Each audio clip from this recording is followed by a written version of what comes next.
Sister మాకెవరో చాతపడి చేసినట్టున్నారు, జాదు చేసినట్టున్నారు, అది పోవట్లేదు, ఏ పని జరగట్లేదు, పెళ్లిళ్ళు కావట్లేదు, నాకు ఒంట్లో బాగోట్లేదు, ఎన్ని డాక్టర్లకు చూపించినా అంతా బాగానే ఉంటుంది కానీ ఏదో జరిగింది అంటున్నారు, ఏం జరిగిందో నాకు తెలియట్లేదు అన్న వాళ్ళకి ఈ వీడియో దయచేసి చూడండి. రుక్య అంటే దువా చేయడం, ఖురాన్ ఆయతులు, అల్లాహ్ పేర్లు, దువాలు చదవడం ద్వారా రోగాలు, దుష్ట ప్రభావాలకు, జిన్ను, శైతాను, హాని కలిగించే వాటి నుండి, మంత్రాల నుండి రక్షణ పొందడం. షరియా అంటే ఇస్లాం ధర్మం చెప్పిన సరైన పద్ధతి అని అర్థం. కాబట్టి రుకియా షరియా అంటే ఖురాను ఆయతులు, హదీసుల్లో ఉన్న దువాలు చదవడం ద్వారా అల్లాహ్ దగ్గర షిఫా అనగా ఆరోగ్యం, రక్షణ కోరడం.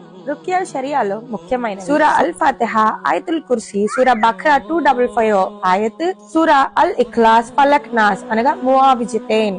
హదీసుల్లో ఉన్న దువాలు ఉదాహరణకి బిస్మిల్లాహిల్లజీ లా యదుర్రు వంటివి. రుకియా షరియా చేయవచ్చే సందర్భాలు: కంటె దెబ్బ అనగా నజర్, జిన్ను, శైతానీల ప్రభావం, మంత్రతంత్రాలు, శారీరక మానసిక రోగాలు. ముఖ్య గమనిక: రుకియా ఖచ్చితంగా అల్లాహ్ మీద ఆధారపడి చెయ్యాలి. ఖురాను హదీసులో ఉన్న దువాలు మాత్రమే ఉపయోగించాలి. మంత్రతంత్రాలు, షిర్క్, బిద్అతులు చేయకూడదు, ఉండకూడదు.